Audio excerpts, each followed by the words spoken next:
Después del trabajo, After Work, con Eduardo Castillo, Capital Radio.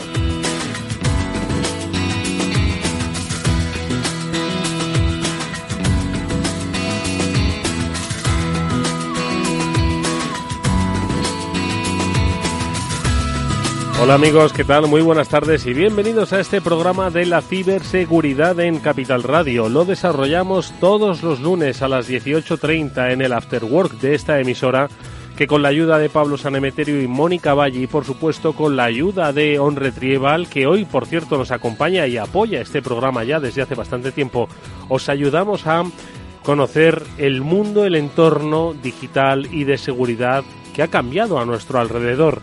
Hoy vamos a tocar un tema especial, pero en realidad de cosas que ya habéis oído. Vamos a profundizar un poco más en cómo es posible que una ciudad esté en manos de secuestradores virtuales.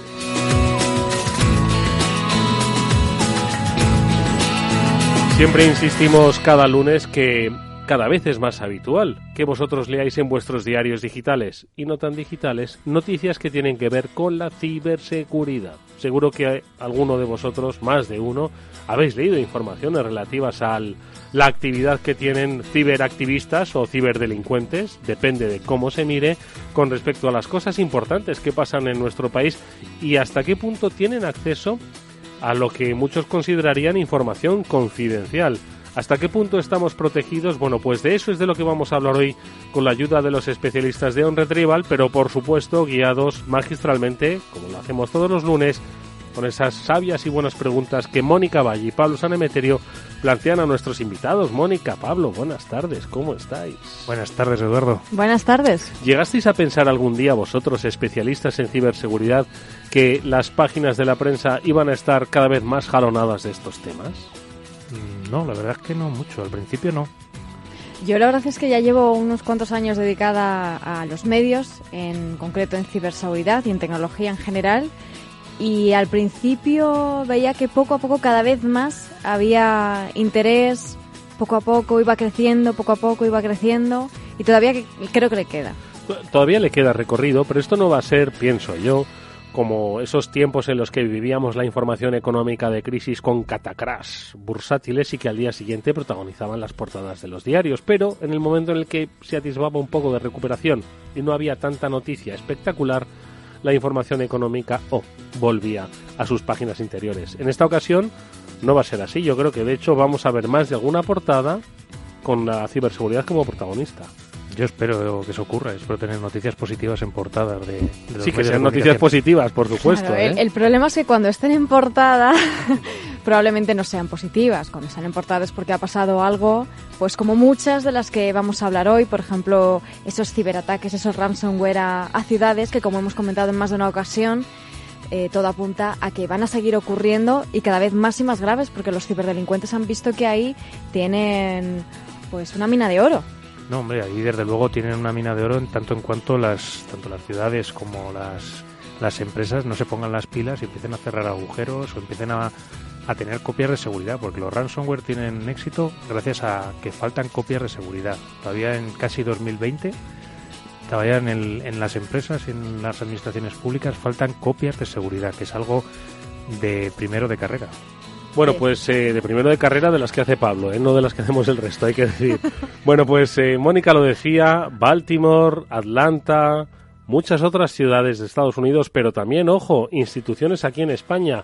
Vamos a hacer un repaso sobre todo lo que ha pasado con la ayuda de Ignacio Solinís. Enseguida le vamos a saludar. Él es especialista de OnRetrieval y no solo especialista en ciberseguridad, sino también en muchos otros aspectos, recuperación de datos e informática forense. Pero bueno, luego tendremos oportunidad de hablar con él y recordar cuáles son todas esas vías de trabajo que OnRetrieval desarrolla e implementa para empresas.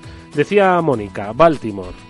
Simplemente en la portada del Daily Record, que es uno de los diarios de referencia de la ciudad, obviamente están pidiendo perdón por los ataques sufridos de ransomware.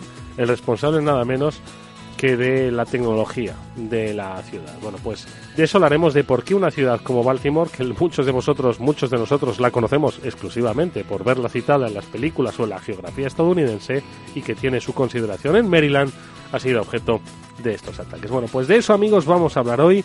Ya sabéis que tenéis una dirección de correo electrónico para poneros en contacto con nosotros y, por cierto, que es que no le damos mucha bola, pero lo vamos a hacer. Consultorio de dudas. En esa dirección, afterwork@capitalradio.es, tenéis oyentes@capitalradio.es, indicando que es una duda sobre ciberseguridad. Podéis plantearnos lo que queráis. Podéis, por supuesto, obviamente, y nosotros así lo vamos a hacer, mantener el anonimato si os ha pasado algo, Pablo. Es decir, sí, que pregunten cualquier cosa.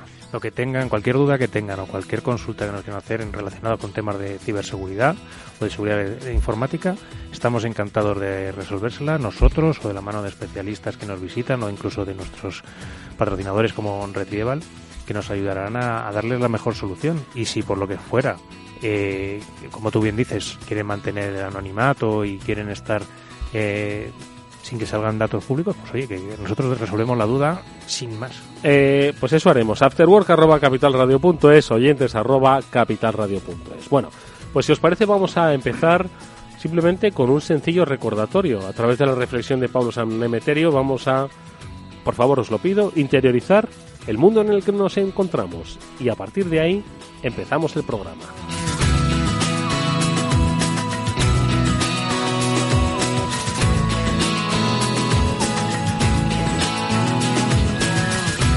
Nos habéis oído hablar de la transformación digital y cómo ayuda a las empresas, clientes y sociedad a optimizar los procesos y las relaciones entre ellos. Pero como todo camino, debe hacerse sobre unas bases sólidas y seguras. Si a día de hoy es posible hacer la declaración online y entregarla en 2 clics, es gracias a que la agencia tributaria pone a nuestra disposición herramientas que nos ayudan a hacer todos los cálculos e introducir nuestros datos financieros de forma automática. Esto es posible si y solo si nuestros datos están protegidos adecuadamente. Para ello, se debe cuidar la disponibilidad, la integridad y la confidencialidad de los mismos, garantizando que los sistemas están fortificados, protegidos frente a vulnerabilidades y que no hay accesos no autorizados a los sistemas.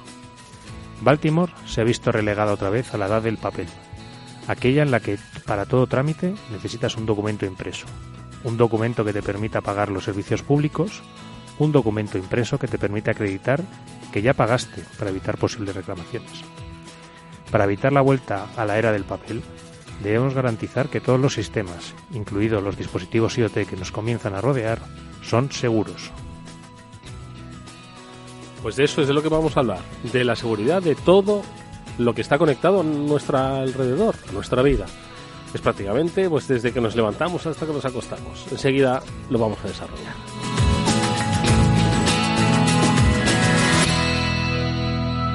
After Work, con Eduardo Castillo. No te imaginas lo que nos ha pasado en la empresa. Nos han cifrado todos los datos y nos piden un rescate para desbloquearlos. Y todo por abrir un correo electrónico infectado. Menos mal que nosotros estamos protegidos con las soluciones de OnRetrieval, que monitoriza, fortifica y gestiona la ciberseguridad de forma remota. ¿Y ellos pueden evitar que esto ocurra? Claro. OnRetrieval controla tus sistemas a distancia. Están vigilando las redes de tu empresa las 24 horas del día. Y yo que pensé que esto a las pymes no les podía ocurrir. OnRetrieval, especialistas en recuperación de datos, informática forense y ciberseguridad. Llámenos al 900-900-381. Para vivir tranquilo hay que sentirse seguro. Por eso CNP Partners te acompaña en cada momento de tu vida. CNP Partners te ofrece una amplia gama de soluciones de protección, ahorro e inversión a largo plazo. CNP Partners, especialistas en seguros de vida y planes de pensiones. CNP Partners, tu futuro siempre seguro.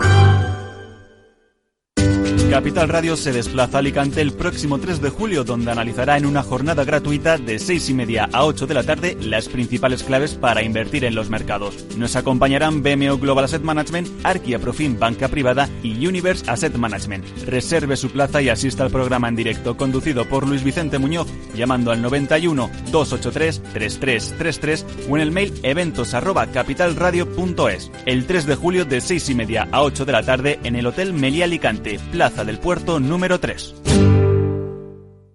After Work, con Eduardo Castillo.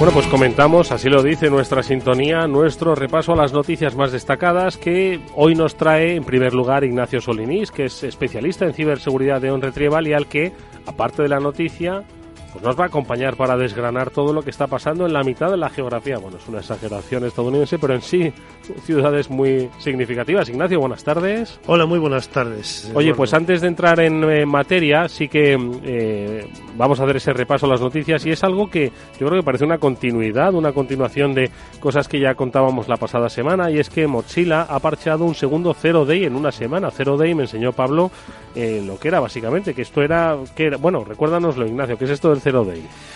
Bueno, es otra nueva vulnerabilidad de Mozilla. Mira, os comento todo si queréis de un tirón.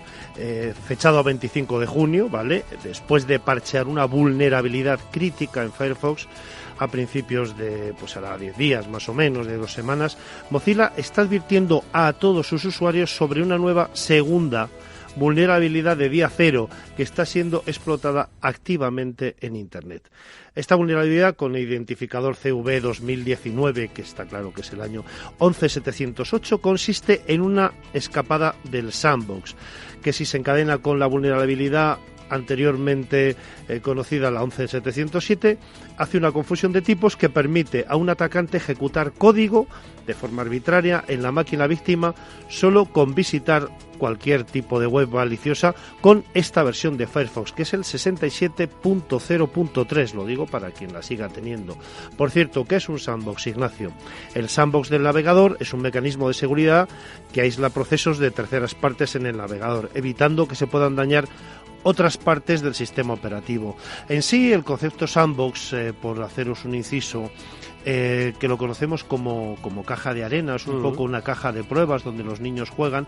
En realidad, en un principio, me han comentado en muchas ocasiones que viene del término militar y de desactivadores de minas de sandbox, de caja de arena, que es donde se hacían las pruebas de balística, de manera que hacer explotar una granada o una bala en una caja de arena es mucho más seguro que hacerlo al aire libre.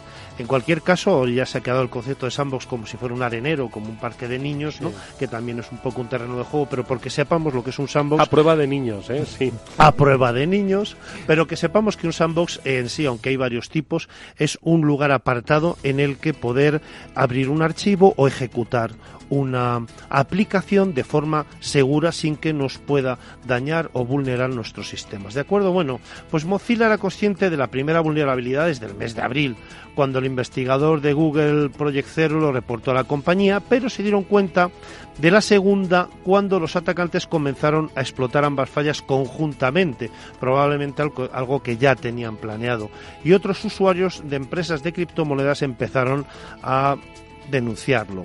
Patrick Wardell, un experto en seguridad de MacOS, publicó un reporte revelando que otra campaña diferente contra usuarios en posesión de criptomonedas está usando el mismo día cero en Firefox para instalar malware en MacOS. Es decir, nadie está a salvo. Ni entornos Windows, ni Linux, ni Mac, ni nada. De momento, en la ciberseguridad creo que ya se ha quedado demostrado que nadie está a salvo, no hay sistema completamente al 100% seguro. En este momento no está claro si los atacantes descubrieron la primera vulnerabilidad justo a tiempo cuando fue reportada a Mozilla o ganaron acceso a reportes de bugs clasificados de otra manera. En fin, Firefox ha liberado ya, eso sí, por fin la versión 67.0.4 para solucionar ambas vulnerabilidades y, como siempre digo, desde el laboratorio de ciberseguridad de OnRetrieval venimos a recomendar dos cosas. La última es la tercera semana consecutiva, la primera que voy a decir es la tercera semana consecutiva que le digo, por favor, actualizar todo vuestro software, ya sea de un móvil, ya sea de, como hemos visto en semanas anteriores, de vuestro robot de cocina, y sobre todo, si tenéis Mozilla, este navegador, que es vuestra herramienta más utilizada, lo que más vamos a usar dentro de nuestro trabajo cotidiano, actualizarla a las últimas versiones que vienen parcheadas para evitar estos ataques, estas que intenten traficar o negociar con nuestros datos o que nos utilicen nuestra red como un bot. Y en segundo lugar, pues siempre recomiendo la monitorización, como la que damos nosotros en OnRetrieval a través de Aramida. Siempre pensamos que la ciberseguridad mejor es la que es un servicio como tal, no solamente dejarlo en manos de hardware, sino a través de software, a través de personas, a través de inteligencia artificial y a través de firewalls. Todo es un conjunto, un servicio que estamos dando, monitorizar el tráfico de datos, impedir la fuga de los mismos, cumplir con la GDPR, la actual ley de protección de datos, y tener un entorno de trabajo mucho más seguro. Monitorizar. Ignacio, ¿cuándo una empresa debería llamaros? 900, 381, para que le monitoricéis. A partir de que compre su primer ordenador. Independientemente del tamaño. Nosotros tenemos del sector y de la actividad. Sí, nosotros tenemos soluciones para cualquier tipo. Sobre todo estamos ahora especializándonos en pymes, porque evidentemente sabemos que en grandes corporaciones ya ha habido un movimiento grande, o un movimiento importante de cara a bien implantar un SOC, un Security Operation Center, o contratarlo a un tercero, como puede ser OnRetrieval, pero en las pymes todavía estamos entrando a hacer esta seguridad monitorizada, gestionada. El tener un buen técnico de IT no implica tener un buen técnico de ciber, que son dos campos paralelos pero distintos.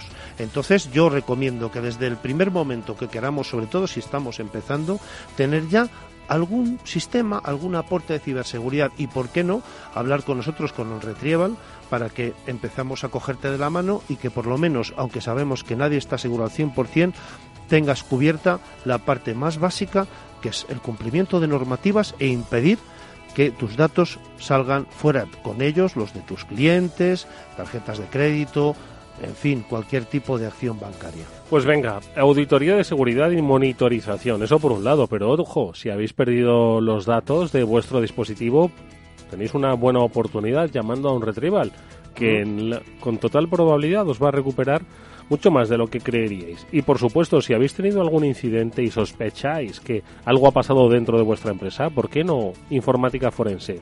Son buenos especialistas. 900, 381, y encima colaboran con este programa. Pero han pasado más cosas. Malware, uno nuevo, que bloquea a Mónica 2.000 dispositivos de IoT. Antes hacía referencia a Pablo a que efectivamente vivimos rodeados de Internet of Things, de cosas que están conectadas con otras y que nos, teóricamente, facilita la vida. ¿Qué ha pasado con esto que ha bloqueado estos dispositivos? Pues es verdad, Eduardo, hemos hablado muchas veces, de hecho, de la problemática que tienen esos dispositivos del Internet de las cosas, que para recordar a los oyentes, pues son todos esos aparatos que se conectan a Internet, que pueden ir desde esos televisores inteligentes o Smart TV hasta los frigoríficos, por ejemplo, y todos los demás dispositivos a los que tan solo con añadirles la capacidad de conectarse a una red Wi-Fi ya se convierten en inteligentes. El problema de todos estos aparatos es que los fabricantes se han esmerado mucho en sacarlos cuanto antes al mercado, en hacerlos bonitos, de diseño, pero la mayoría no se han detenido en invertir en su ciberseguridad. ¿Cuál es el problema? Pues que muchos de ellos, por ejemplo, cuentan con usuario y contraseña por defecto, no se pueden cambiar, lo que puede provocar graves problemas de seguridad, entre ellos el que mencionabas. En este caso, ha sido un investigador de una empresa de seguridad que se llama Akamai, que ha descubierto un nuevo malware al que han llamado Silex, que es el que está atacando a dispositivos del Internet de las cosas por todo el mundo, y en unas pocas horas ha conseguido atacar a más de 2.000 de esos equipos.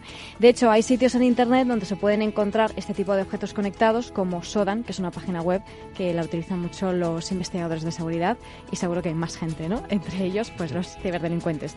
Una característica común de esos dispositivos es que están basados en Linux y que cuentan con las credenciales de acceso por defecto, que es lo que decíamos que era uno de estos problemas. El problema es que una vez que este malware llegaba al equipo, reiniciaba el dispositivo para dejarlo totalmente inútil. Es decir, lo más curioso de este ataque es que no tiene ningún tipo de objetivo económico. El malware no sirve ni para recoger información de las víctimas, ni cifra los datos para pedir un rescate, nada. Lo único que hace es inutilizar el equipo, lo que se podría decir hacer daño porque sí.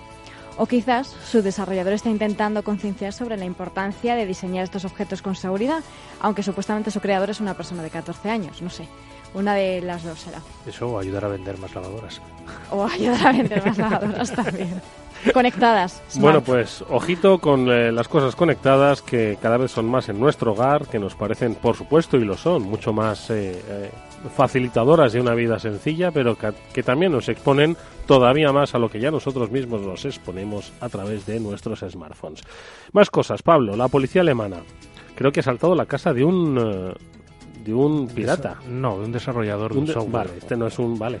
Que todavía si queréis lo dejamos en presunto. Es que si han asaltado su casa, digo, pues entonces bueno, algo ha debido hacer, ¿no? En España también tenemos algún caso de que ha asaltado la policía a la casa de algún investigador de seguridad y no había cometido ningún delito. Bueno, todavía, bueno, poco a poco. Que a veces también cuando vienen con según qué injerencias de otros estados, pues no se toman a veces determinadas acciones bien, no se investiga bien. A lo que vamos, el OmniRat, ¿vale? Es una herramienta de las que se conocen como RAT, que son Remote Administration Tool, o sea, herramientas de administración remota de sistemas, entre las que en este caso se llamaba OmniRat porque permitía administrar Android, MacOS, Linux, Windows, o sea, prácticamente todos los sistemas operativos.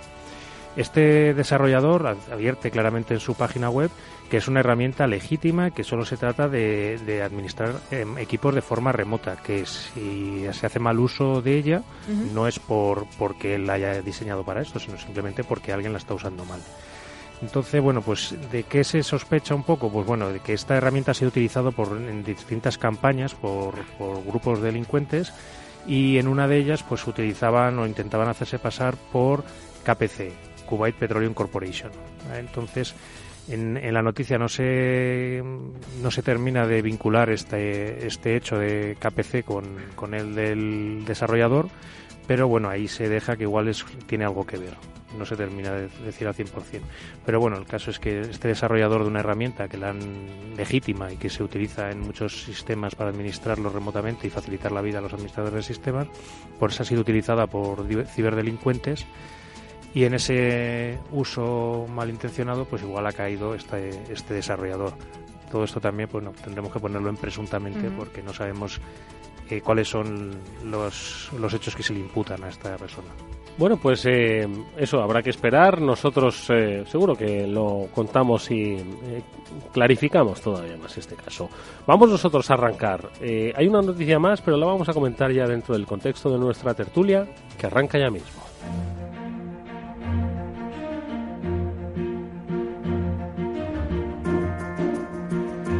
Y con Ignacio Solinís, experto de OnRetrieval, Mónica Valle, Pablo Sanemeterio, vamos a hacer un repaso pues a todo lo que hemos venido contando y que incluye lo que ha ocurrido en ciudades como Baltimore, como Atlanta, como Anchorage incluso, pero también en instituciones españolas como Cantur, ya nos lo contó en nuestra sección de noticias, Turismo de Cantabria se vio afectado. Bueno, esto lo comentaremos de manera pormenorizada, os trataremos de contar qué es lo que ha pasado exactamente, cómo se ha llegado a esta situación, que una ciudad se vea secuestrada por el ciberataque o por un pirata informático que ha bloqueado y ha secuestrado todos los datos, sobre todo los aprendizajes que podemos hacer y cómo se podría y cómo se está desarrollando en este caso. Pero antes, vamos, si os parece, a comentar un tema que también está hoy a la comunidad de ciberseguridad pues dejando bastante inquieta, ¿no?, con diversos comentarios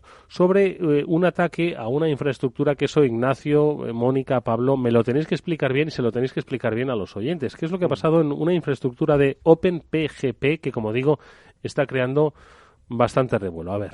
Bueno, pues OpenPGP es una infraestructura, una herramienta que se utiliza criptografía simétrica. Yo creo que alguna vez en el programa hemos hablado de criptografía simétrica, ¿vale?, en contraposición a la criptografía normal que conocemos normalmente el público común, o el cifrado, por ejemplo, del Julio César. En criptografía simétrica, al contrario de que en simétrica solo se tiene una clave para cifrar y para descifrar, existen dos claves. Una clave y al existir estas dos claves, con una puedes cifrar y con la otra descifras, que te permite estructuras de dos tipos, básicamente. La típica de cifrar, es decir, yo te generas una estructura de clave pública, clave privada con estos pares. Una te la guardas en un sitio secreto, esa es la clave privada, y otra es la clave pública que pones a disposición de cualquiera que te quiera mandar un mensaje. esta persona que te quiere mandar un mensaje coge tu clave pública, cifra ese mensaje con tu clave pública, nadie más lo va a poder descifrar salvo tú que tienes la clave privada guardada. También te permite hacer mecanismos de firma, es decir, yo te mando un contenido y te aseguro que ese contenido te lo estoy mandando yo porque lo cifro con la clave privada, que es la única que soy el único poseedor de ella, y solo se descifra con la clave pública, que es la que está publicada. ¿Qué es lo que está ocurriendo? Bueno, que en esta infraestructura de clave pública, clave privada, uno de los principales retos es la distribución de las claves públicas y el mantenimiento de las claves públicas.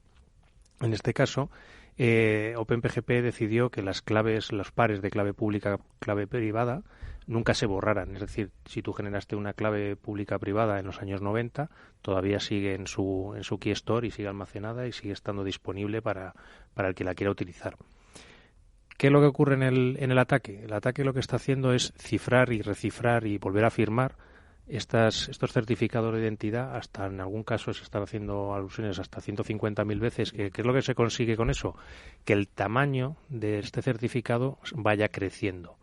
El problema consiste básicamente en la búsqueda, es decir, cuando tú tienes que hacer una comprobación o tienes que buscar una clave, si tienes que buscar en un armario muy grande, en un armario más pequeño, cuando es pequeño las velocidades son aceptables. Si se hace muy, muy grande el armario, pues te complica mucho la búsqueda. Entonces, con este ataque, que además no está atacando la criptografía, sino está atacando un poco a la forma, al mecanismo que tienen en este sistema de clave pública, clave privada, de ir subiendo certificados y que cada día pesen más, pues lo que está consiguiendo es que prácticamente la anulación de este sistema porque se va a volver inusable hasta que se corrija el fallo. Y aparte, bueno, pues el software que gestiona subida de claves, pues parece ser que es un proyecto fin de carrera o de máster de alguien que hace ya 20 años que nadie anda revisando ese código. En cualquier caso, es un pilar, por increíble que parezca, de la economía de mercado. Hace muchos años, Phil Zimmermann, que fue el creador de PGP, que creo que era un visionario, porque esto es Pretty Good Privacy. Si os recordáis, esto pues prácticamente a los años 90 nos estamos retrayendo. Él ya hablaba por una parte, de lo importante que era mantener nuestros datos, los que queremos ocultar, los que queremos mantener el anonimato, tenerlos bien cuidados, y por otro lado lo importante que era que determinadas cosas, por ejemplo, que fueran documentos oficiales, no desaparecieran de las webs, porque claro, evidentemente no se puede publicar cualquier cosa, hacer que desaparezca, tener un documento, luego no está, sobre todo por parte, por ejemplo, de una administración pública o un documento publicado por una empresa que tenga una cierta resonancia en un mercado financiero, por ejemplo, por citar algo, ¿no? Entonces, en este lugar se alojan certificados de firmas públicas de documentos que nunca deben borrarse. Si, por un lado, la seguridad de los datos, que es con lo que yo estoy luchando todos los días, se ve comprometida, en este caso estamos hablando de un archivo realmente histórico del propietario de determinadas ideas. Es como si estuviéramos hablando, o no sé, corregirme, en cierto modo, de pues una empresa de patentes, ¿no? Realmente esa es la importancia de un certificado en Internet.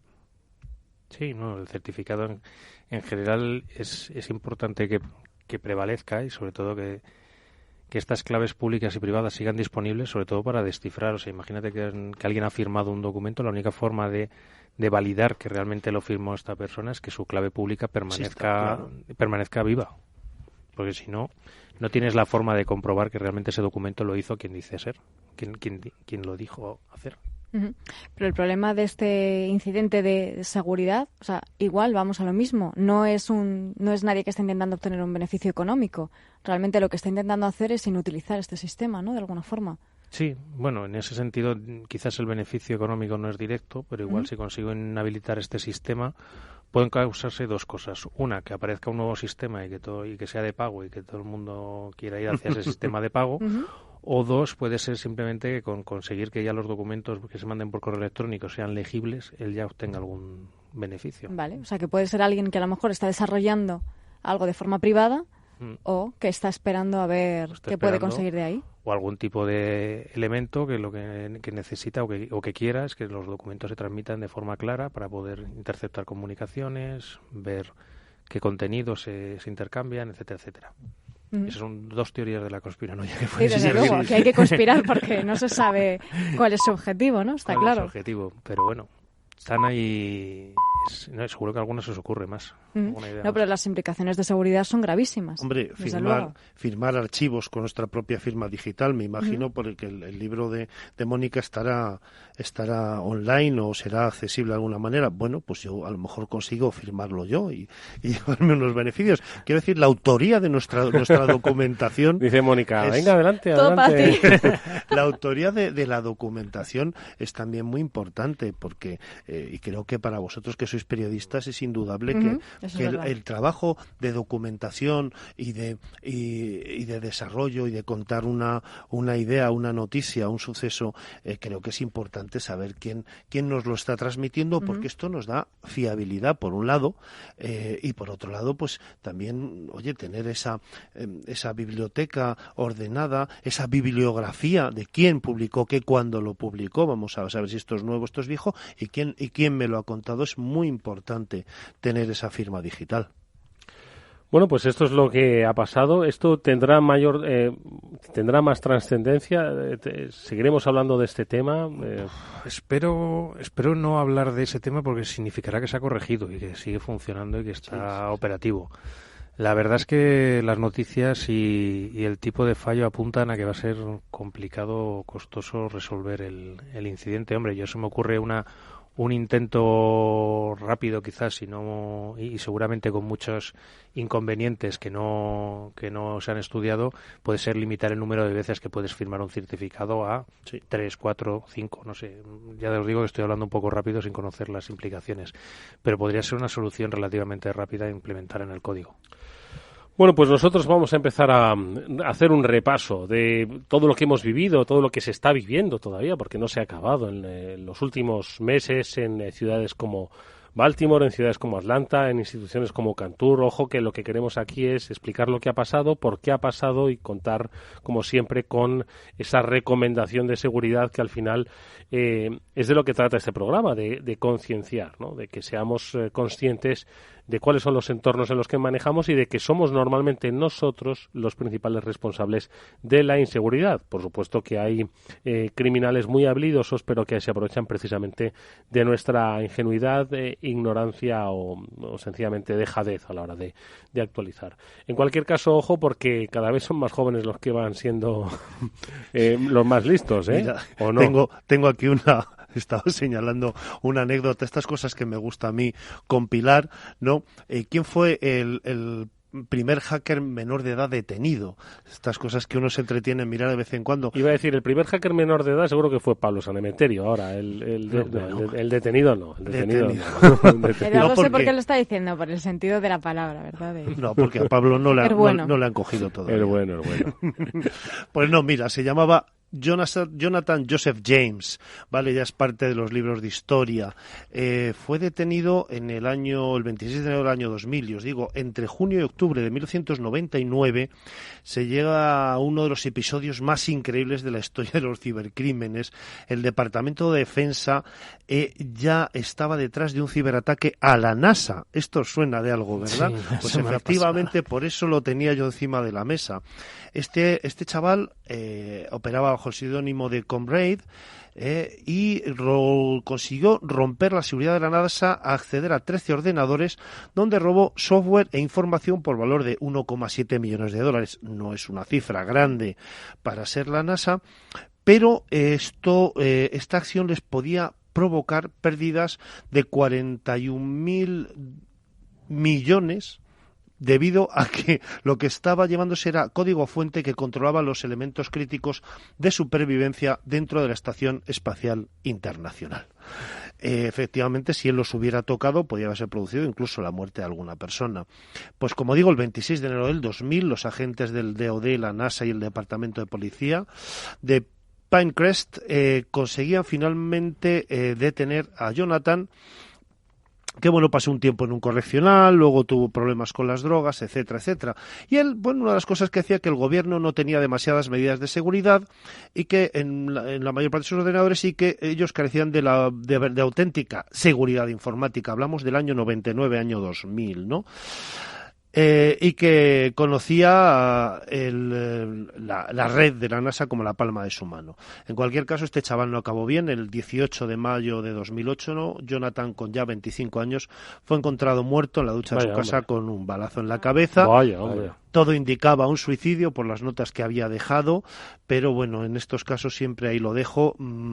Este hombre pues andaría vendiendo determinadas informaciones, se hablaba de mafia, se hablaba de otros tipos de delincuentes ya mucho más duros, y en cualquier caso, bueno, ha pasado a los libros de la historia como el primer menor de edad que lo único que dijo que él manejaba muy bien C++ y Unix, y con eso consiguió entrar en la NASA en el mes de octubre de 1999. Estaba pensando en que la NASA pues es fuente recurrente de ataques, ¿no? Hombre, a ver, hace poco que contamos una noticia aquí sobre la NASA, ¿no? Sí, con una Raspberry Pi. Sí, con una Raspberry Pi. Pero vamos, que todo lo que son grandes instituciones suelen ser foco de ataques. Sí, imagino que decir hackeado a la NASA pues suena bien, entonces van a por ella, ¿no? Hombre. Sí, no, es como la del Pentágono también en los Estados Unidos, como pues cualquier banco importante o cualquier compañía de un gran tamaño, en este caso en España sería el IBEX 35, cualquier blue chip del IBEX 35, pues tiene que tener un montón de ataques. A mí la verdad es que cuando hablaba de jóvenes me estaba acordando también de Sami Kafkar, no sé si os acordáis, el del gusano de MySpace, además condenado a no tocar un ordenador durante mucho tiempo. Es curiosa condena, difícil de cumplir. Sí, bueno, pero él lo consiguió, y a día de hoy, bueno, pues un investigador muy respetado y ya puede, yo creo que ya puede tocar ordenadores. Ya puede utilizar ordenadores. Sí. Bueno, pues vamos a hacer una brevísima pausa y enseguida, vamos a empezar a hablar de Baltimore. After Work, con Eduardo Castillo. Yo habré conseguido estabilidad. Tú habrás invertido en confianza. Cuando inviertes en tesoro público, el futuro se escribe en futuro perfecto. Es lo que tiene invertir en una economía que mira con optimismo hacia adelante. Infórmate en tesoro.es. Invierte en futuro perfecto. Gobierno de España. Amaneces antes que el sol y conviertes la vida en nueva vida. Y alimentas el futuro de los tuyos. Te proteges de enfermedades. No te rindes ante las adversidades. Y cada día empiezas de nuevo. Eres de una naturaleza especial. Por eso hay un seguro especial para ti. Agroseguro. Más que un seguro. Finanbest. Palabra de cliente. Siempre estamos batiendo al mercado. Tienes esa cierta garantía de que estás obteniendo una buena rentabilidad en función de los tiempos que corran, y tú no te preocupas, ¿no?, de ser un experto. Nuestra cartera 20 se ha colocado como la segunda entre 95 fondos comparables y la cartera 40 como la tercera entre más de 140 fondos a cierre de julio de 2018. Finanbest.com. Fácil, transparente y rentable. After Work, con Eduardo Castillo.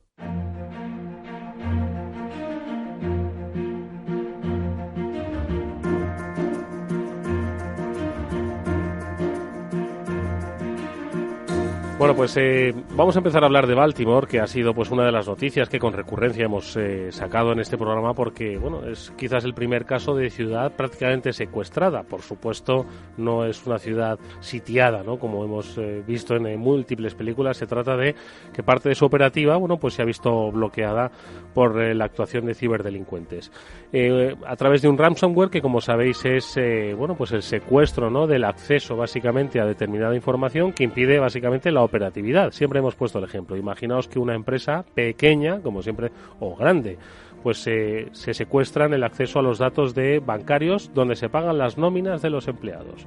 ¿Qué pasa el día 30 de cada mes o el día 30 del mes en cuestión? Pues que no se pueden hacer esas transferencias, o el pago a proveedores, o el pago a Hacienda, claro, o la Seguridad Social. O la Seguridad Social, es decir, y bueno, pues eso se ha producido, entre otras cosas, en Baltimore. Pero mira, yo os quería, vosotros que sabéis inglés, pero y los que no sabemos, nos va a ayudar Javi Luengo a entenderlo. Esto decía hace pues casi un mes el alcalde Bernard C. Jack, el mayor de Baltimore.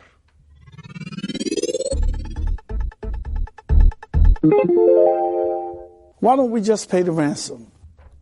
Muchos de nuestros vecinos nos comentan que por qué no deberíamos haber pagado el rescate o por qué no pagamos el rescate. Bueno, pues primero han aconsejado que desde el FBI o los servicios secretos pues que no se pague. Segundo, no es la forma en la que nosotros actuamos y no vamos a recompensar los comportamientos criminales. Si no pagamos el rescate tampoco hay garantías de que podamos desbloquear este sistema y no hay manera de hacer un seguimiento del pago o ser capaces de confirmar lo que hemos hecho, que ya hemos pagado. La manera en la que nos requieren este pago no nos asegura que vayamos a volver a ser objetivo de otro malware en el futuro y que todavía pues se tendrían que tomar medidas que hemos tomado para garantizar un entorno seguro y que se confía en que se están llevando a cabo los pasos necesarios para acabar cuanto antes con este ataque.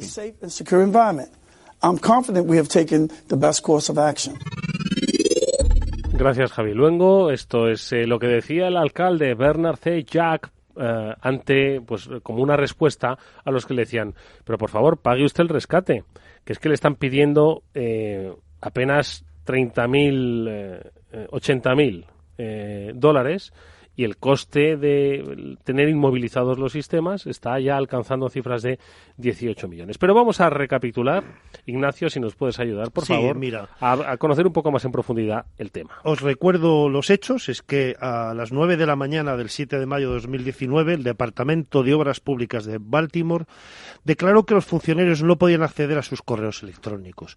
Quizás de ahí donde partió el primer mal uso del enemigo interno que siempre hablo yo, el que no tenía que haber dado clic donde no estaba seguro de la información. Era el comienzo de un ciberataque a gran escala, de un secuestro de datos, es decir, un ransomware, que más tarde infectaría a todos los equipos y sistemas de la ciudad. A día de hoy sigue activo, estamos hablando que solamente 1/3 de los funcionarios han recuperado su información. El ataque malicioso, en este segundo hecho, es que es un ransomware del tipo denominado Robin Hood. Tercer hecho es que el ciberdelincuente exige 3 bitcoins por sistema, 24.000 dólares, y al ayuntamiento 100.000, no llega a lo que estás hablando, 80 y tantos mil, para darle la librería de contraseñas. Cuarto hecho es que la autoridad se ha negado a pagar, evidentemente, y que quinto, algunos expertos apuntan a que el creador de este sistema de vulnerar los ordenadores el Eternal Blue fue creado como un arma virtual que podía ser creado por el propio Estado norteamericano, por la propia NASA. Pero esto, como sabemos, en la rumorología en el Estado, ciencia ficción, esto siempre está los conspiranoicos, ahí anda. En cualquier caso, este sistema obliga todavía a día de hoy a los ciudadanos a ir a pagar sus recibos a pie a las oficinas y pagar sus facturas en mano, porque eso sí, al igual que en España, no se admite ningún tipo de retraso en el pago de nuestras obligaciones. Muy buena situación del caso de Baltimore, de cómo arranca, y precisamente os lanzo 2 preguntas para que me las podáis resolver, a ver si logramos un poco entender qué es lo que pasa. 1, dice Ignacio, correos electrónicos nadie tenía acceso. El paciente 0 se encontraba en uno de esos correos electrónicos, es decir, algún funcionario, por lo que fuese, abrió ese correo electrónico. 2, de ahí empezó todo y se ha contagiado prácticamente todos los sistemas institucionales de la ciudad. Es decir, una ciudad conectada. Si esto se produce, imaginaos en Madrid, en el Departamento de Movilidad, esto podría al final contagiarse hasta el Departamento de Hacienda. ¿Así es como se producen? Si no están correctamente segmentados, sí. A mí me vais a dejar que haga un pequeño apunte. Eternal Blue apareció en el leak de Vault 7, que estaba asociado a una serie de herramientas de la NSA. Ajá. Con lo cual, pues por ahí la atribución es bastante más... Que es creíble, ¿no? Que es bastante creíble de que está detrás de ella la NSA. Y bueno, hay otras teorías al respecto. En general, bueno, si no están adecuadamente, volviendo a la pregunta de Eduardo, si no están adecuadamente segmentadas, es decir, si no están adecuadamente separados esos departamentos, es bastante probable que una infección en uno de ellos acabe afectando al departamento de al lado. Probablemente tenían a lo mejor un entorno virtualizado todo en red y al final, si uno de los empleados públicos, en este caso, o quien sea, es infectado, ese ordenador que está en red con todos los demás, pues va infectando el resto, porque así es como actúa precisamente este tipo de ransomware que comentaba Ignacio. No, y sobre todo más, si no has parchado los sistemas adecuadamente, que siempre hay una creencia quizás bastante falsa de seguridad, en el sentido de que como estoy detrás del firewall, yo ya estoy protegido. Es decir, como no estoy expuesto directamente a Internet, mi ordenador está protegido, no es tan importante que lo parchee. Este es un típico ejemplo que te muestra por qué es importante parchear todos los equipos de una organización y que estén todos correctamente al día de actualizaciones, porque si se te cuela un malware de estos por un correo o por un fallo en alguna persona, este malware va a intentar utilizar esta vulnerabilidad y replicarse en distintos sistemas. Si tú lo has actualizado, no va a funcionar y puede que tenga suerte y esté contenido solo en ese ordenador y no pueda llegar a que tenga afectar. Impacto, pero menos impacto. Exacto. Desde luego. Ayudas a mitigar ese impacto. Hombre, no hay duda. Una de las cosas que yo sí quiero apuntar, y lo hablábamos antes de empezar el programa, es que en Estados Unidos, fehacientemente, el alcalde no va a pagar porque allí está tipificado como un delito. O sea, pagar un rescate, un ayuntamiento, un delincuente, ellos siempre dicen que con el secuestrador no se negocia. En este caso ha secuestrado los datos. Y de esto, que nos Retrieval, sabéis que sabemos bastante, nosotros nos fundamos como una empresa de recuperación de datos. Sabemos mucho. Mira, hay una de las cosas que más me llama la atención en una anécdota es que una de las cosas que se plantea alguien alguna vez es decir, oye, ¿y por qué no pagamos los rescates? Y bueno, pues se hace una factura más de, bueno, pues esto sería constitutivo de delito, puede ser, no lo voy a decir que sea, pero puede ser constitutivo de delito, ya que te estás lucrando de una acción criminal de un tercero, esté o no esté dentro del país. Entonces, realmente, si alguien se entera, te puede plantear un pleito bastante curioso. En cualquier caso, aunque moralmente sabemos que no se debe pagar, porque no se debe, y además no tenemos la seguridad de que nos vayan a devolver nuestros archivos intactos, realmente el recurrir a empresas extrañas que nos piden importes desorbitados porque utilizan un gran software o un ordenador extraño que nunca vemos, tipo Star Trek, ¿no? Esto es otro tipo de ciberengaño. Hay empresas particulares que se dedican a recuperar datos de forma fraudulenta, sencillamente pagando y cobrando una comisión por esta acción que debe ser tipificada como delito. Yo ahí lo dejo y por eso el alcalde de Baltimore evidentemente no va a pagar. Permitidme una cosa, permitidme en primer lugar que saludemos y le preguntemos qué opina él de Baltimore, no sé si le gusta la ciudad porque él es viajero empedernido y seguro que la conoce, sino qué es lo que ha pasado a nuestro amigo y también especialista Josep Albors, que es el responsable de concienciación e investigación de SET en España y que telefónicamente nos acompaña. Josep, ¿cómo estás? Buenas tardes. Hola, muy buenas tardes. Encantado de saludarte, Josep. Oye, estamos hablando de Baltimore. Es cierto que esto pasó en mayo, pero todavía sigue pasando. Nos has estado escuchando. ¿Qué te parece a ti el caso, el tema? A ver, yo secundo lo que ha comentado el compañero de que no se debe pagar. Aparte de que es ilegal, está fomentando de que los delincuentes sigan haciendo ese tipo de malware, secuestrando ya no solamente en este caso ayuntamientos, sino servicios más críticos como pueden ser hospitales y servicios sanitarios. Pero imaginaos, y ya os lo pregunto un poco a todo, Ignacio, vale, yo decido no pagar, no quiero pagar, como es lo que está haciendo el alcalde Bernard C. Clark, ¿no? Bueno, pues sin embargo, no he pagado, pero todavía mis sistemas siguen bloqueados. ¿Qué es lo que puedo hacer? Yo quiero llamar a una empresa que me lo solucione, Ignacio.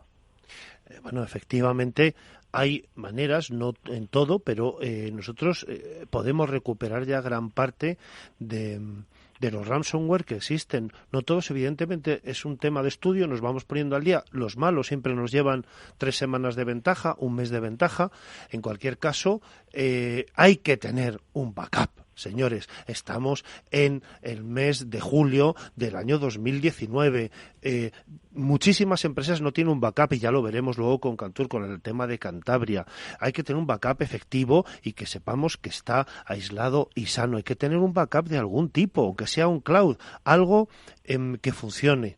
Bien instalado, ¿no? Luego como veremos, pero por lo menos tener un backup de esos datos y, bueno, antes, yo desde luego lo recomiendo mucho antes que recurrir luego ya a un servicio de recuperación, que bueno, yo encantado, nosotros lo sabemos hacer, pero un backup, contratemos un backup que está dentro de la ciberseguridad. ¿Por qué no se hace todavía esto? No sé, Josep, que por cierto quiero preguntarte cómo te encuentras, que sé que has estado un poquito pachucho, ¿estás mejor?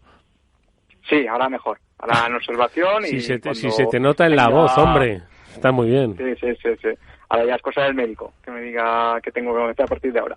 Y yo no sé tú qué dirás, pero en fin, me alegro de que estés mejor. Pero sobre todo, a ver, no sé qué dirás tú. Yo, desde luego, lo más fácil que se me ocurre es un backup. Aparte de todo, y te agradezco el apoyo también a lo que me dices, que no se debe pagar este tipo de secuestros. Pero a mí lo más fácil que se me ocurre, desde luego, es tomar una medida básica, como puede ser esa, tener copia, ¿no? Totalmente de acuerdo. Es algo que actualmente todas las empresas, sean del tamaño que sean, deberían contar para poder reponerse situaciones como la que estábamos comentando. Es algo que es perfectamente asumible y no es un gasto, es una inversión. No, oye, yo creo hacer hincapié en lo que ha dicho Ignacio también, backup efectivo. Ojo. Sí, efectivo. Ahora comentaremos lo de la efectividad del backup, pero yo sigo, por favor, insistiendo en Baltimore. A ver, respecto Mónica. a lo que habéis dicho, totalmente de acuerdo que no hay que pagar. ¿Por qué? Porque estás dando a otros ciberdelincuentes el caramelito de, mira, si está pagado, yo también quiero. ¿Qué pasa? Que hay otras dos ciudades más pequeñas, no son como Baltimore, pero lo comentábamos, no sé si fue la semana pasada o la anterior. Riviera Beach, por ejemplo, en Florida tiene 35.000 habitantes, que tampoco es tan pequeña. Y otra que se llama también Lake City. Las dos han sido dos de las últimas víctimas conocidas, por lo menos, del ransomware. Pues las dos han decidido pagar en contra de las directrices del gobierno de Estados Unidos, porque, como bien decía Ignacio, igual al alcalde de Lake City o de Riviera se le cae el pelo. Pero bueno, sus plenos locales han aceptado pagar 500.000 euros en la primera localidad en bitcoins a los secuestradores. Entonces, claro, esto que sucede, como bien habéis dicho, que va a haber muchos más cibercriminales que van a atacar otras ciudades y otros sistemas críticos, como bien decía Josep, porque saben que en algún momento se paga. Hombre, se paga y no siempre se recupera la información. Exacto. De hecho, hay más casos. Esa es una de las cosas y además hay ejemplos de que se ha pagado, supuestamente se ha recuperado la información y al cabo de unas semanas o meses se ha vuelto a cifrar de forma automáticamente porque la herramienta de cifrado venía preparada, venía priorizada para activar. Porque si has pagado una vez, pagarás más veces. Claro. A ver, es lo que dice el alcalde en su discurso, que te lo dice acertadamente. Dice, no hay garantía de recuperar la información, evidentemente. Ninguna. Aunque siempre se ha dicho que esta gente que se dedica al ransomware, pues como buen negocio, pues cuidan a sus clientes que pagan y tratan de devolverles su información. Bueno, hay de todo. Hay de todo, tenéis que pensar que ahora mismo el ransomware ya no es como hace un par de años que había solamente 4 o 5 grupos importantes. Ahora se ha extendido el ransomware como servicio. Cualquier hijo de vecino sin conocer nada de programación, nada y lo más básico de informática puede crear una variante de ransomware y eso no te va a garantizar para nada que te vayan a recuperar la información habiendo pagado el rescate. Oye, ¿y qué es lo que no saben ni cómo hacerlo? ¿Y cómo están trabajando ahora mismo para la recuperación de la normalidad en Baltimore, en ciudades como la que estamos analizando? ¿Qué están haciendo? A ver, Josep, ¿qué crees que están haciendo? Eso me gustaría a mí saber que lo confirmen, pero como la información es bastante opaca y no quieren tampoco dar pistas, yo deduzco que estarán tirando de restauraciones parciales que tendrán por ahí dispersos en varios departamentos, el de policía, el de bomberos y demás, y a partir de ahí irán tirando intentando recomponer toda la base de datos que están haciendo. Pero claro, eso es algo muy laborioso, tienen que comparar los datos que tienen, que no estén machacando con piezas antiguas, algo que puedan tener más actualizado, y todo eso verificarlo, pues estamos hablando de una ciudad de bastantes habitantes. Eso, cuadrarlo luego con que siga reflejando la realidad, porque imagínate si es algún, que no sé si es el caso, pero imagínate si está afectado algún registro de la propiedad o algo similar, tienes que ponerte a... De hecho, no se produce venta de bienes raíces desde hace varias semanas, ¿eh? Y, por ejemplo, la compañía de agua no emite facturas. Hay varios datos. Básicamente, la compañía eléctrica no tiene alertas de seguridad, cosa que, bueno, pues es peligrosísima, más en verano en casos de incendios y cosas así. En fin, ha creado una serie de caos, pero evidentemente a lo mejor a base de pequeñas backups parciales, que haya depósitos de repositorios de información, quizás se pueda empezar a recuperar el sistema. Pero claro, no sabemos exactamente qué están haciendo. Para componerlo. Y ojo que también, otra cosa que también dice el alcalde, que dice en su favor para no pagar, es que no hay garantía de no seguir infectado, que es una de las cosas que apuntaba también Josep. O sea, no tienes garantía de que no sigas infectado con otro malware o que te vaya a saltar, como bien ha dicho, un mes más tarde o a seguir pagando. El problema, yo estoy de acuerdo con vosotros, tampoco no se debe pagar, no se debe ayudar a esta gente que te está extorsionando y que te está poniendo una pistola entre tu continuidad de empresa o de negocio y tu día a día, pero también hay que ponerse en la piel de determinadas empresas o determinadas situaciones que tú imagínate que tienes que poner todas las facturas una detrás de otra para hacer la declaración trimestral del IVA y no tienes ninguna. No, pues, el problema, uno de los problemas que creo que hay aquí es ese mensaje que se está lanzando, porque Baltimore está diciendo, o se ha filtrado, no sé si lo han dicho ellos, es que nos está costando $18 millones solucionar este embrollo. Y sin embargo, llegan las otras localidades y dicen, yo me he gastado 500.000 euros en solucionar esto. Claro, cualquier otra empresa o localidad que se tenga que poner frente a este problema dirá, ¿qué prefiero? ¿Pagar 500.000 euros o enfrentarme a 18 millones en reparaciones y...? Pero Josep, y lo ha dicho muy bien Josep, es que efectivamente dice, no sabes si te ha dejado otro ransom residente, oculto, en cualquier tipo de archivo, latente, para que dentro de 1 año y medio vuelva a producirse esta infección. Vamos a ver, o otra distinta, quizá mucho más grave. Si tú fueras un político y estuvieras en la situación de este Bernard Jack Young, tú imagínate que pagas y dentro de 6 meses aparece un ransom que se ve la trazabilidad y se sabe que es parte del mismo. Evidentemente ya has perdido tu cargo, o sea, puedes presentar tu dimisión porque has hecho ya no solo el ridículo, sino has hecho un daño a la ciudad irreparable. Uh-huh. Entonces creo que el principio de mantenerse firme con el tema de la ciberseguridad y no pagar, creo que es un buen consejo. Es duro, uh-huh, porque sabemos que nos trae una ciudad del siglo XXI a 1977, pero por decir una fecha, pero es así. Lo mismo, pues al volver una fecha atrás, pues se puede fumar en los bancos, pero desde luego datos informáticos no van a tener.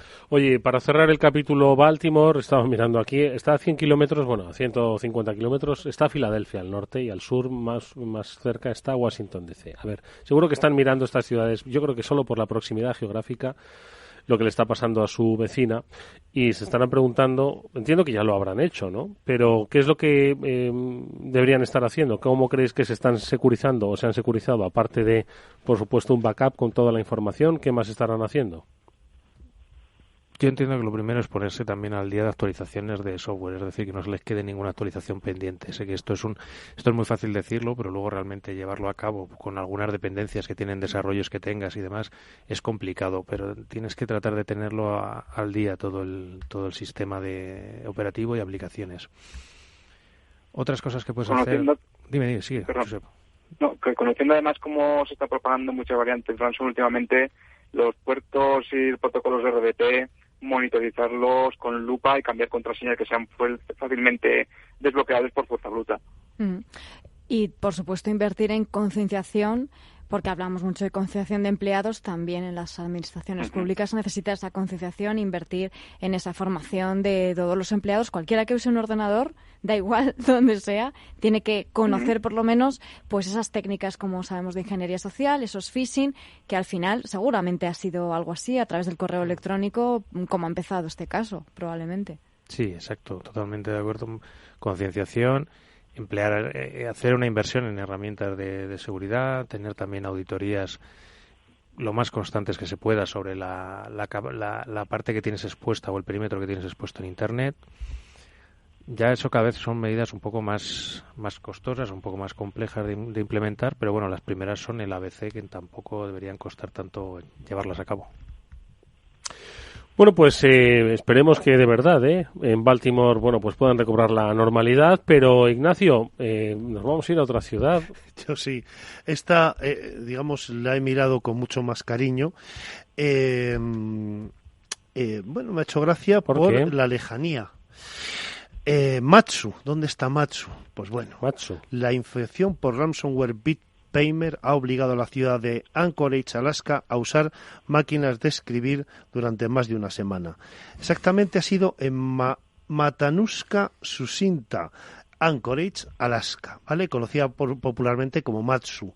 Se está todavía intentando recuperar de algo que sucedió en julio de 2018, cuando aparecieron los primeros signos de un malware que nadie esperaba. ¿Y qué pasó? Pues que el personal de informática tuvo que tirar abajo todas las conexiones, estuvo trabajando en sus 150 servidores intentando limpiarlos y sus 650 PCs, que es todo lo que hay en Matsu, porque aunque tiene el tamaño de Haití y la República Dominicana juntos, os hacéis una idea, solamente ese territorio tiene 100.000 habitantes, ¿vale? Su pueblo principal de esta zona es Matsu. Bueno, pues Matsu se ha quedado no solo sin correo electrónico, sino sin teléfonos. ¿Y qué han hecho? Pues tal y como son los americanos, fueron a determinadas oficinas donde guardaban todo y sacaron 73 máquinas de escribir, que es lo que consiguieron. Con esto lo llevaron a los edificios oficiales y empezaron pues a gestionar pues la biblioteca, los vertederos, las facturas del agua, bueno, en fin, los servicios principales que hay en Matsu se pusieron en marcha, incluso personas jubiladas que tenían habilidad y agilidad con una máquina de escribir, pues se prestaron voluntarios y digamos un poquito lo de las películas norteamericanas, que todos juntos hacemos un esfuerzo, llevamos nuestra vieja máquina de escribir al consistorio y la aportamos para el esfuerzo común. Y así Matsu poco a poco, bueno, pues va intentando, recuperando. Tiene 150 servidores en total en ese área estamos hablando de que tiene la dimensión de 2 países, y van intentando recuperarlo. Patty Sullivan, la directora de Asuntos Públicos de Matsu, ha comentado que ya los principales servidores están funcionando y que aunque ha pasado mucho tiempo, bueno, les ha costado muchísimo recuperarse. Matsu no ha pagado, que lo sepáis. Bien por Matsu. Bueno, oye, la verdad es que la historia que nos ha contado Ignacio es muy representativa, ¿no? Porque yo creo que hoy en día se debe, por supuesto, hacer un ejercicio de securización de todos nuestros sistemas, hacer un backup y, como bien habéis expuesto, pues poner los firewalls correspondientes, asegurarte, monitorizar permanentemente, hacer digamos, anticiparte a las amenazas, ¿no? Como hemos comentado en alguna ocasión, ver, ¿no? Si de alguna forma alguien se está fijando en ti o alguien estaría, pues, queriendo poner los ojos en tus sistemas, pero al mismo tiempo, como viene, no sé qué os parece, estamos diciendo que la seguridad 100% no existe, debemos tener medidas de contingencia que nos permitan seguir operando de una forma un poco básica, ¿vale? Cuando, por ejemplo, nos tengamos que desconectar de la red. Eso no significa que no podamos trabajar en digital o en redes, digamos, locales, ¿no? Sí, un plan B. Sí, exactamente. Eso normalmente, al menos cuando yo estudiaba en el máster, se llamaba plan de continuidad de negocio. Es decir, tienes que tener un plan en el que tengas previsto cómo puede seguir funcionando la empresa, cómo puede seguir operando la empresa, el día que no tengas los sistemas informáticos o toda la información en soporte digital que sueles utilizar, y tener un plan básicamente un plan B, se lo habéis dicho, para seguir funcionando día a día. El problema muchas veces también de esto es que no puedes estar infinitamente en plan B. Tienes que ir recuperando, ir pasando otra vez al modo normal de funcionamiento. Josep. Sí. ¿Qué te parece a ti? Escuchando a Pablo, y es que estoy totalmente de acuerdo. Ya no solamente disponer del plan B, obviamente evitar usarlo solo cuando sea necesario y aplicar pues reglas que al día de hoy son básicas para un correcto funcionamiento, que no se aplican bien no por desidia, por desconocimiento o supuestamente en algunos casos por falta de medios, que luego analizar si no son tal.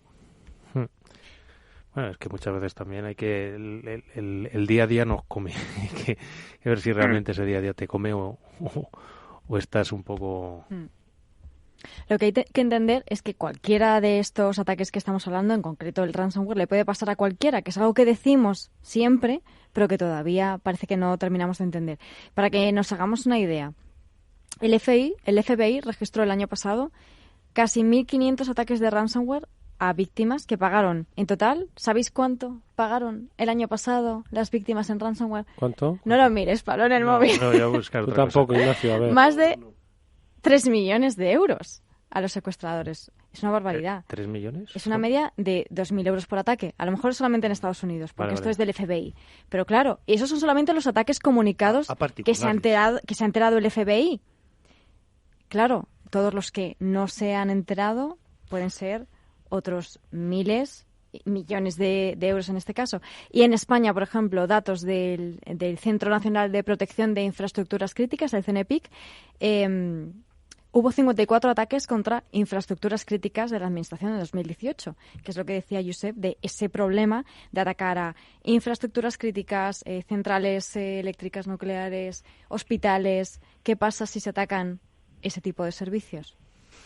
Pues mira, ¿sabes qué pasa? Y te lo voy a comentar claramente, casi nada, no voy a decir que pasa nada, porque una de las cosas que sabéis que me encantan los datos es que, por ejemplo, en España el 95% de los delitos relacionados con nuevas tecnologías quedan impunes, según un estudio que se ha hecho público este año del Ministerio del Interior, de ellos mismos. Es decir, que estamos todavía muy bajos de defensas respecto a esto. Es un mundo que realmente todavía nos lleva, como he dicho yo, unos meses de delantera. Incluso las empresas como la mía de ciberseguridad, todavía estamos corriendo detrás de ellos. Ahora empezamos a pensar en positivo, quizá más a lo grande, una forma más tecnológica, y empezamos a tener ideas para saber lo que van a hacer en un futuro. Pero realmente esto implica que el 95% de estos hechos quedan absolutamente impunes, y muchos de ellos, muchísimos de ellos, sobre todo a particulares, quedan anónimos, no son denunciados jamás. Yo también lo preguntaba por la cantidad, más que nada porque hace poco teníamos la noticia de que los creadores del ransomware Grand Crab se habían retirado de la cantidad de dinero que habían ganado ya a base de ransomware. Creo que eran como 2.000 millones de euros. Josep. Sí. Bueno, esa noticia, sí, pues para muchos fue una alegría, porque a partir de ese retiro pudieron recuperar todo lo que quedaba cifrado con todas las variantes de Grand Crab, incluida la última. Ahora bien, el mensaje de despedida que dejaron, yo las cifras que pusieron las pondría en cuarentena. Por varios motivos. Primero, no lo puedes comprobar. Segundo, igual estaban echándose un farol. Y tercero, pues igual estaban animando a otra gente para que se metieran en su negocio, o incluso aprovecharan el código que van a liberar o hayan liberado para montar su propia versión. O hacer un traspaso. Exactamente. El negocio.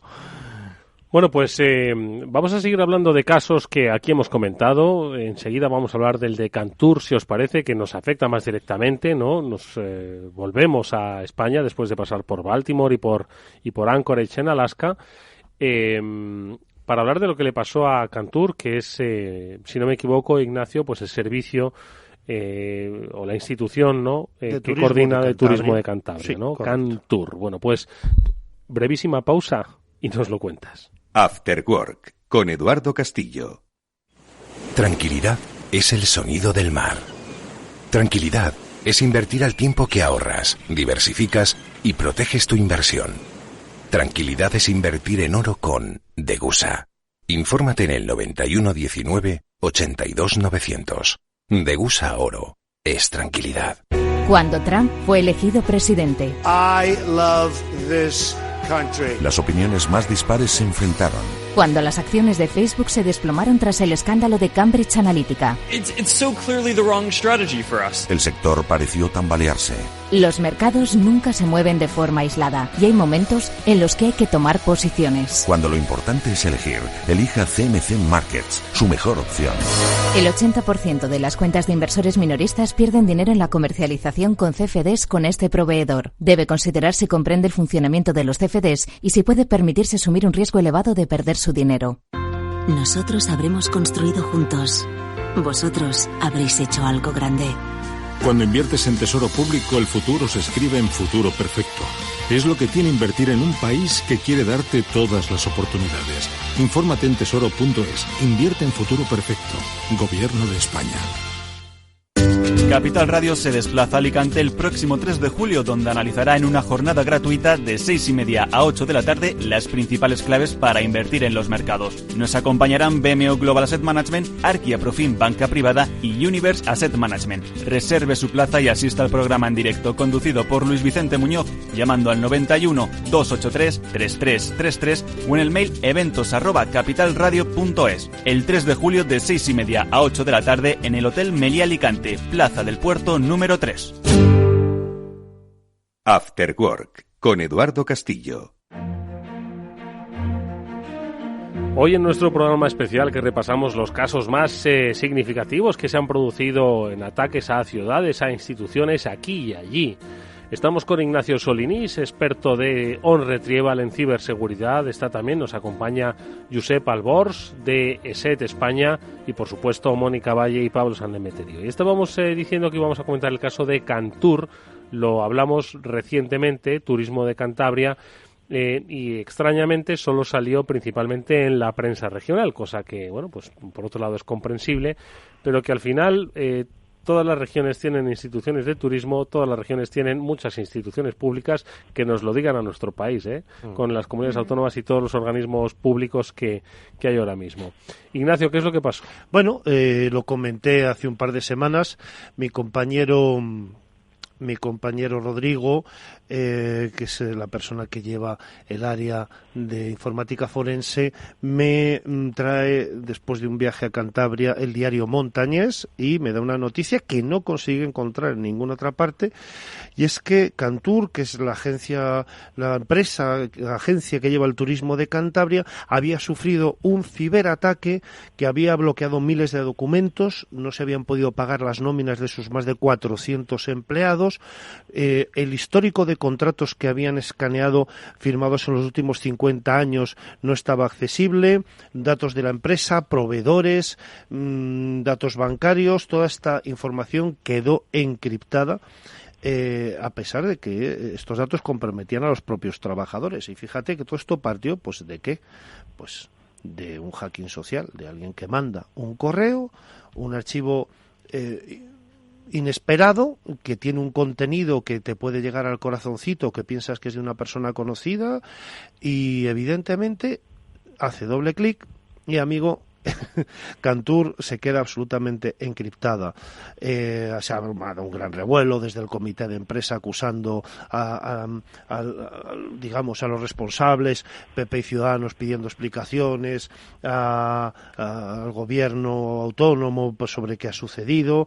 En cualquier caso, encima llovía sobre mojado porque la empresa pública tenía su propia red de seguridad, cosa que normalmente debes referirte al CNI, un poco pedir el consejo, al experto, como siempre, al que sabe. Oye, CNI, ¿tú qué sabes de ciberseguridad? ¿Qué hacemos? Bueno, pues ellos habían puesto sus propias medidas, su propia red de seguridad, pero las copias de los 2 últimos años estaban conectadas al servidor principal y no eran autónomas, es decir, había un camino de ida y vuelta, como si fueran vasos comunicantes, por explicar que lo entendáis, y la infección atacó por igual a ambos repositorios. Y de esa manera este tipo de backup que tenían planteado evidentemente no funcionó.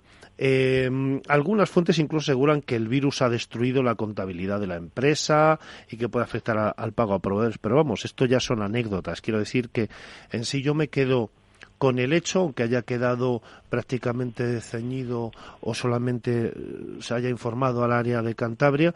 Realmente es curioso que una entidad pública que tiene, digamos, de una zona pues muy turística, que tiene más de 400 empleados y que trabaja con dinero público, que al fin y al cabo, digamos que no estamos hablando del empresario de una pyme, que oye, vamos a ver, voy a contratar ciberseguridad, voy a llamar a Ignacio de OnRetrieval, que me parece un tío profesional bueno y tiene todos los recursos, sino que bueno, puede, llamar directamente al CNI y decir, oye, por favor, ¿qué debo hacer? ¿Qué me dais? ¿Qué me enviáis? ¿O qué compro? Bueno, pues esto no se hace, ¿no?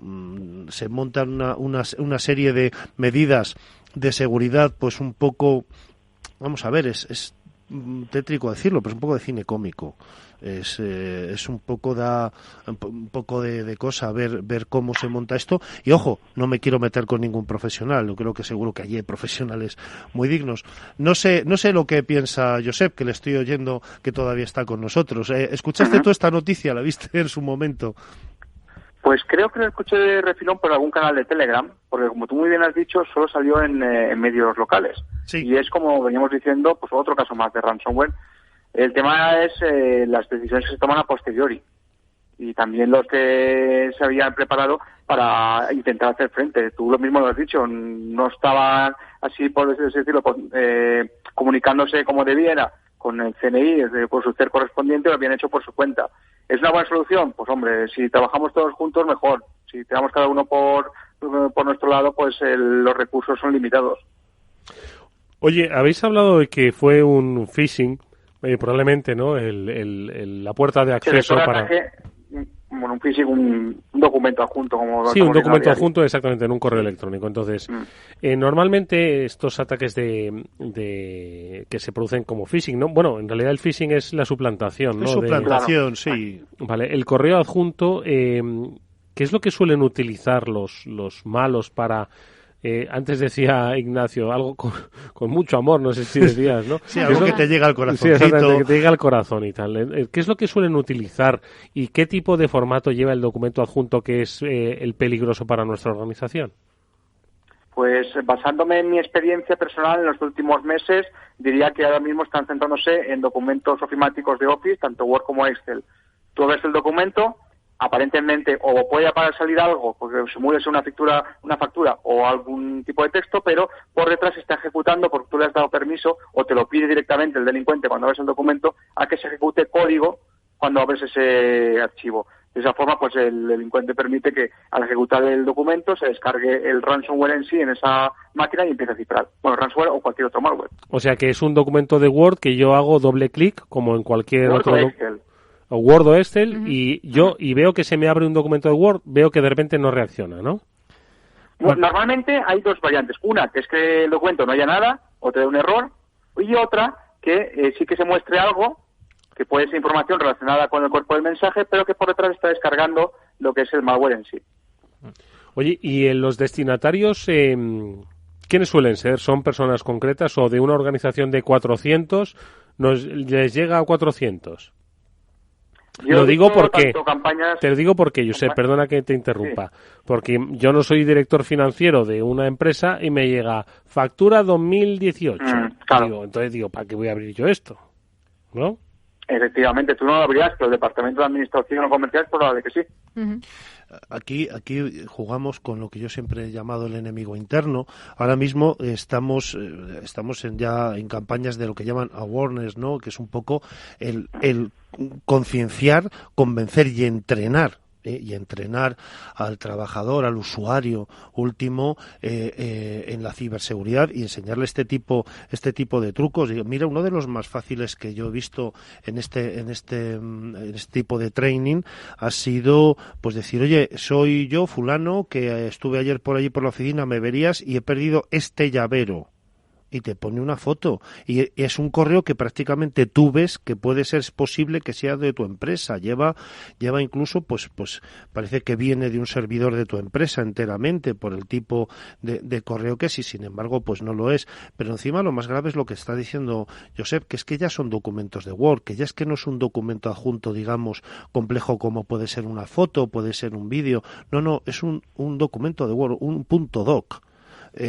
Pues hasta ya han conseguido comprimir la cosa o tener recursos suficientes como para adjuntar este tipo de ataques a un documento de Word. Sí, cuidado, porque también hay que tener en cuenta que este tipo de ataques usando documentos informáticos datan del año 96-97, cuando Microsoft implementó sus macros. Esto simplemente es una variación y lo que hace es ejecutar código que normalmente pues ejecuta otro código que descarga, un poco más complejo, pero la base es igual que hace 20 años. Exacto, lo que iba a apuntar, o sea, totalmente de acuerdo con Josep, que estos ataques ofimáticos es como que han vuelto al presente desde un pasado muy muy lejano en el que empezaron a venir y bueno, el propio I Love You, si os acordáis de hace mucho tiempo, usaba también macros, que fue para replicarse. En este caso, bueno, también muchas veces es que la distancia de seguridad que tenemos entre ejecutar y no ejecutar la macro básicamente es un botón de arriba en el que pone ¿quieres habilitar las macros sí o no? Correcto. Entonces, pues muchas veces con poner un mensajito en el Word diciendo no te lo puedo enseñar si no habilitas las macros. Si habilitas las macros, entonces podrás ver todos los datos fiscales de la empresa, la nómina del jefe, cualquier cosa que, como bien decía Ignacio, te llega al corazoncito y te pica un poco la curiosidad. Bueno, o sea, ahora mismo pones un mail con el asunto nómina de los jefes, vamos, y tienes empresas infectadas a cascoporro. Hombre, esa es una de las más fáciles. Cuando nosotros nos piden, por ejemplo, un pentest o nos están pidiendo que hagamos pues un black box o un white box sobre una compañera, las cosas que más funciona es mandar algo relativo a las nóminas o lo que gana un jefe, o mira, alguien me ha ido de la empresa, te voy a decir lo que gana tu superior, qué injusticia, ¿no? El que tienes al lado. Esto funciona funciona siempre. Funciona siempre. Es increíble, pero es así. O no mandarlo, porque también hay pruebas de intrusión, pues colocando pendrives, ¿no? Por la empresa, y lo decía Josep el otro día en un evento de SET, decía, si os conectáis a puertos USB que os encontráis por ahí, cuidadito. Y da una recomendación muy buena, además, Josep, sobre este tema. ¿Cuál es, Josep?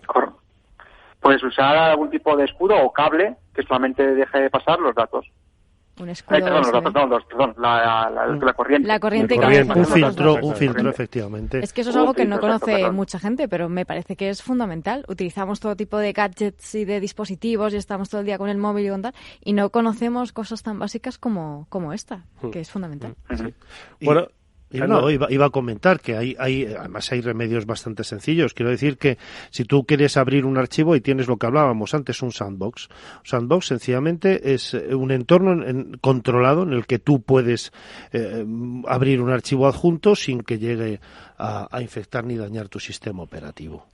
Oye, pues vamos a concluir, si te parece, Cantur. No sé si se sabe ya el estado de cómo está, si están operativos, si no están operativos, no sé, sí, ¿se sabe algo? Vamos a ver, no tengo, de verdad ha sido muy difícil conseguir mayor información sobre esto, ¿no? Porque realmente lo que tengo es que los partidos políticos se culpan unos a otros acerca de esto y piden información y saber qué ha pasado, que realmente lo han llevado a su consejo, que durante algún tiempo los proveedores se han tenido que facturar a mano, pero no me ha trascendido de ninguna forma información sobre cómo han solucionado esto. Me imagino que siendo una empresa con carácter local y hablamos 400 empleados, creo que, no creo que haya muchos servidores, creo que habrán podido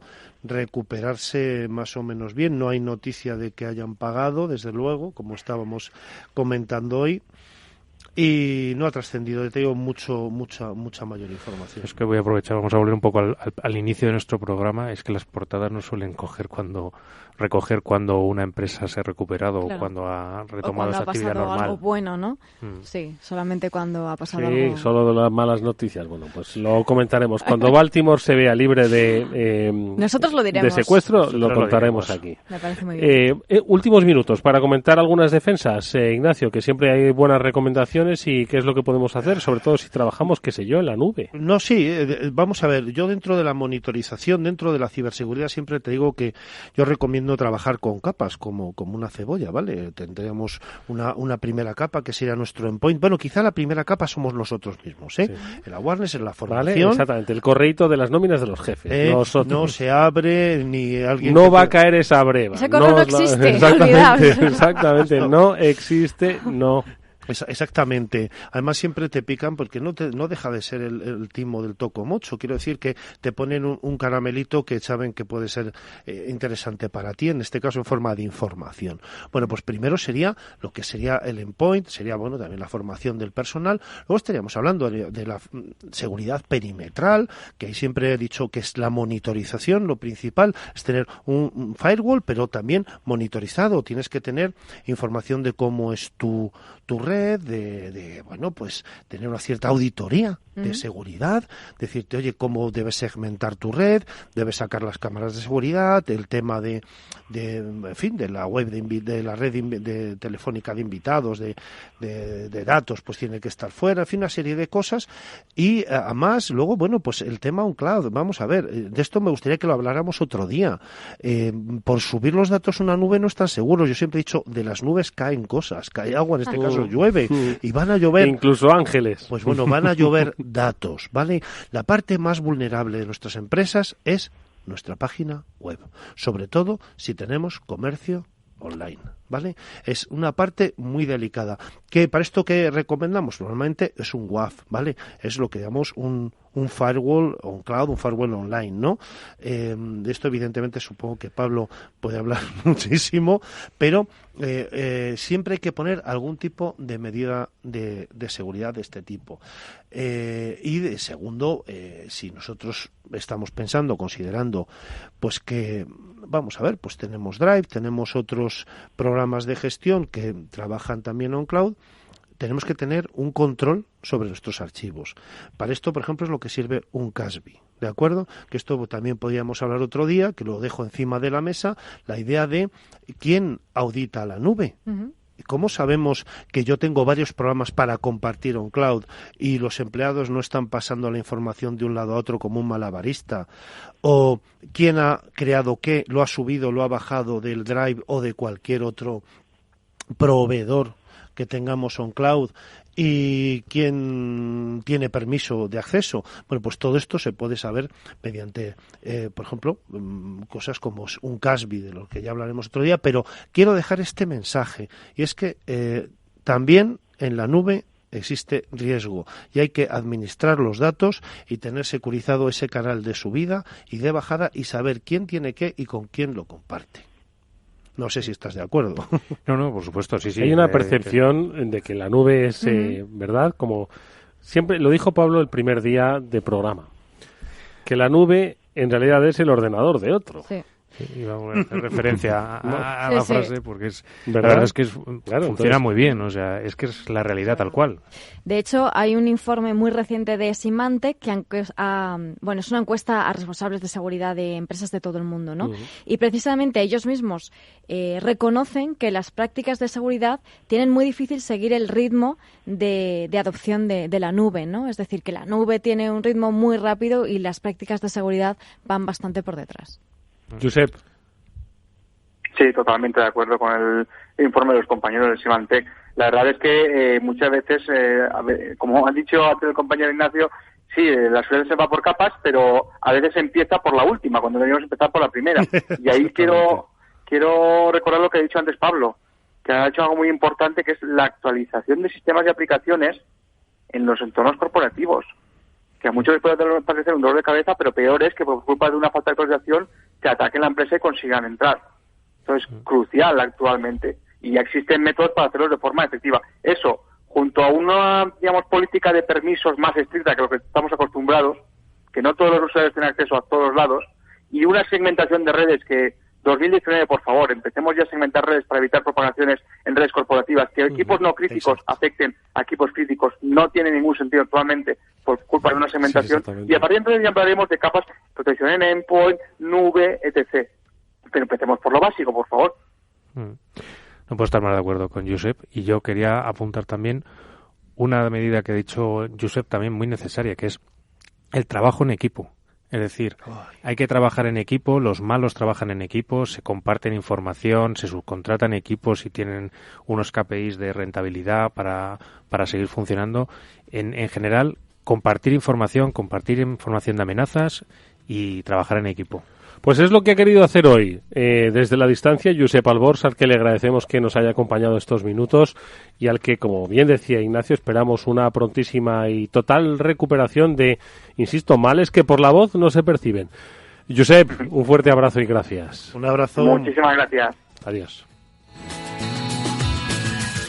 Bueno, pues nada, amigos, no nos quedan estos segundos nada más que para agradecer a Ignacio Solinís y a todos los especialistas de OnRetrieval que nos hayan acompañado hoy, nos hayan ilustrado y que a través de estos casos reales que os hemos traído, Baltimore, Anchorage, Cantur y muchos otros, entendamos que que no estamos solos, básicamente.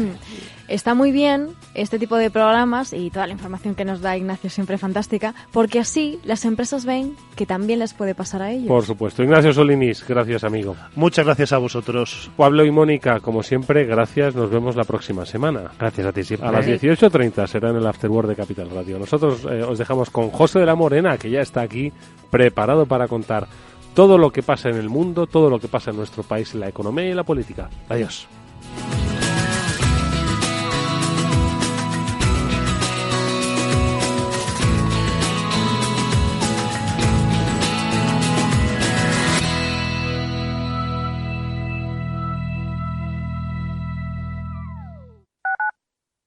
Escuchas Capital Radio, Madrid 105.7, la radio de los líderes. ¿Todavía no conoces Raisin? Raisin es la plataforma que te permite contratar depósitos a plazo fijo y cuentas de ahorro de más de 15 bancos europeos, dándote acceso a atractivos tipos de interés. Más de 180.000 clientes han confiado en Raisin para invertir sus ahorros. Raisin, depósitos con los mejores tipos de interés, exclusivos para todos. Únete a El Viajero de la Ciencia todos los jueves a las 10 de la noche en Capital Radio. Acompáñanos por todo el mundo en nuestra búsqueda de las noticias más impactantes sobre ciencia y tecnología. Síguenos en las redes sociales y en el podcast buscando El Viajero de la Ciencia. El Viajero de la Ciencia, con Carlos Alameda. Capital Radio, la genuina radio económica.